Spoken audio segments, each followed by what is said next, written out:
Right team, today I'm going to share with you a super practical tool that we use on a weekly basis that I really think helps keep the equilibrium in our home. As many of you know, we've been homeschooling for a very long time. My kids have never ever been to school. And even though I'm a super busy, multi-passionate, creative, entrepreneur type person, I still find homeschooling a massive joy and a really cool alignment with all of my values. So I've started this channel to kind of share some of the super important foundations and things that mean that it works for us, so that if you are new to homeschooling or unexpectedly doing life without school, you might find it a little bit easier. So today is all about the family circle.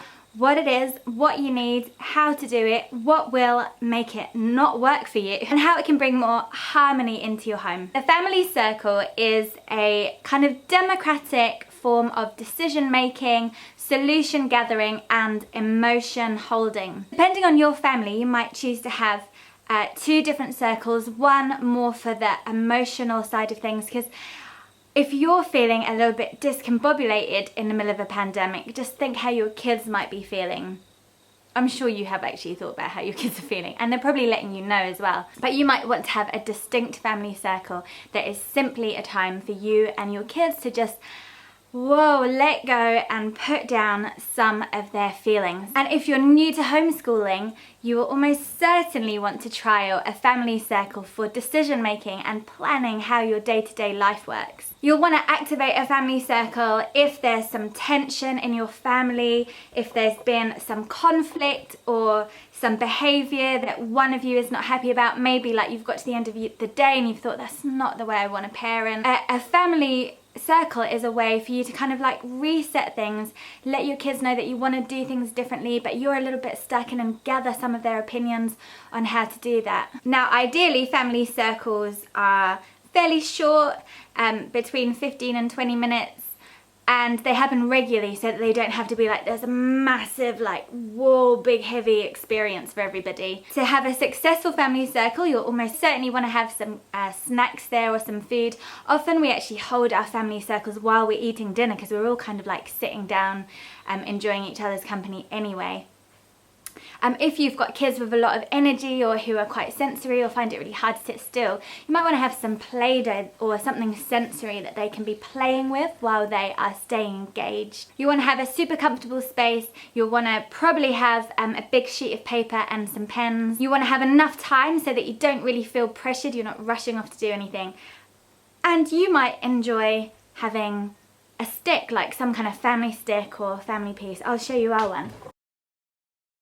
My friend made this. I love it. And it's kind of got shakers in it. So this kind of acts as a kind of sensory thing for the person speaking as well. And basically, when the person is holding the talking piece, nobody else gets to talk. We are just actively listening. And while that person is sharing their truth, their feelings, or their experience, nobody else gets to butt in or offer a fix or give advice or anything like that. That is not the time here. When you move on to your solutions gathering bit, you can say, here is the problem, and now we're going to try and gather solutions for it. But when you're emotion sharing, you're really, really not even offering empathy or anything like that. You're just holding space in your heart with the shape of your bodies around this person, and just going, yep, our family is big enough for all of these feelings. We can let them out. We are not afraid. That's basically the main point of the emotion sharing bit. You might want to start with emotions. You might want to have a check-in, go around the family and everybody just say how they're feeling. And then maybe move on to the solutions focused bit. It's really important to see a family circle not as a way of manipulating or putting onto your children an adult imposed schedule or thing. It really is a truly democratic expression of your family's kind of like level playing field. And so here are two kind of foundational beliefs that are really important, and if you don't have them, your family circle just probably won't really take off.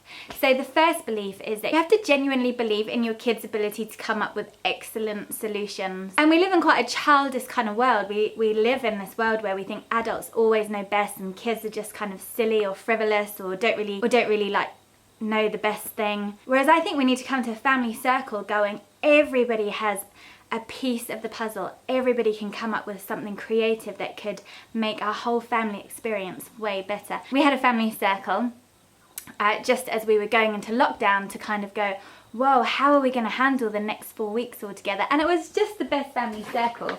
We took notes, as you can see here, and it was very funny because we had a list of like active adventures to have. And as you can see, I don't know if you can see here, but Juno asked me to write down mushroom foraging. And in my head, I thought, random. And I actually wrote about it in a blog post. I was like, Juno suggested we go mushroom foraging. But actually, turns out it's mushroom foraging season. And we have been mushroom foraging every 2 days. And we're basically like living on mushrooms at the moment. Who knew? Juno knew. So yeah, you need to basically have, like, get yourself in a position or move maybe or just sit with your feelings a little bit and go and get to a place where you can go, actually, I genuinely believe that my kids can really offer important information and wisdom into this family circle. And then the other thing is that we really need to get okay with the expression of emotion. And heaps of us have had our own emotions kind of suppressed. So it's one of the hardest things that we find as adults is when our kids go, blah. And if you can kind of like work on this piece within yourself, things get so much easier because suddenly you kind of like grow in this expansiveness and you can actually hold the space needed for your kids to just blah. And you kind of have to believe that it's good to go blah.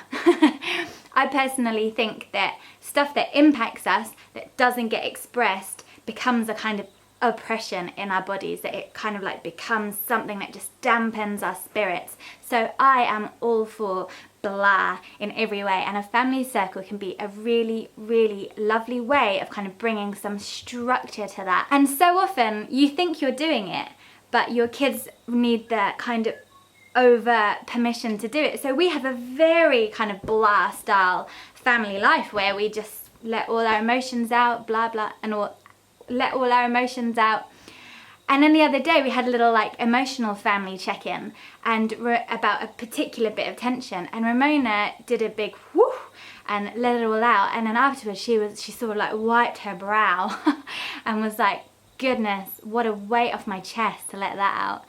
And it just really struck me like, sometimes, you know, they do need this kind of like an actual little vessel that you build for them to kind of feel safe enough to do that. And one more little note, obviously because they're democratic, you can in the first one say, I'm really excited about this, so I'd love to facilitate this and just make sure that nobody speaks on top of each other and everybody is getting a say and all that kind of thing. But after your first one or two, you might want to share that facilitation around the family so that everybody feels like they get a chance to participate in the holding of that.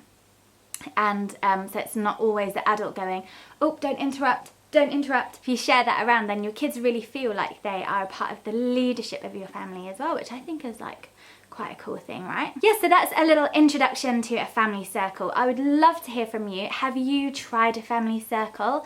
What have they helped you out with recently? I set you a challenge of having a family circle in the next 3 days before my next video and checking in with the comments here to tell me how it went and how it is impacting your life, because I honestly think these can make a huge difference to the kind of harmony, cooperation and power balance of people living life without school. Much love to you. Thank you so much for watching. Hit subscribe and maybe even the bell button. Go on, do it. If you thought this video was helpful, I'd love you to share it around. Wherever you are in the world, much love to you. See you next time.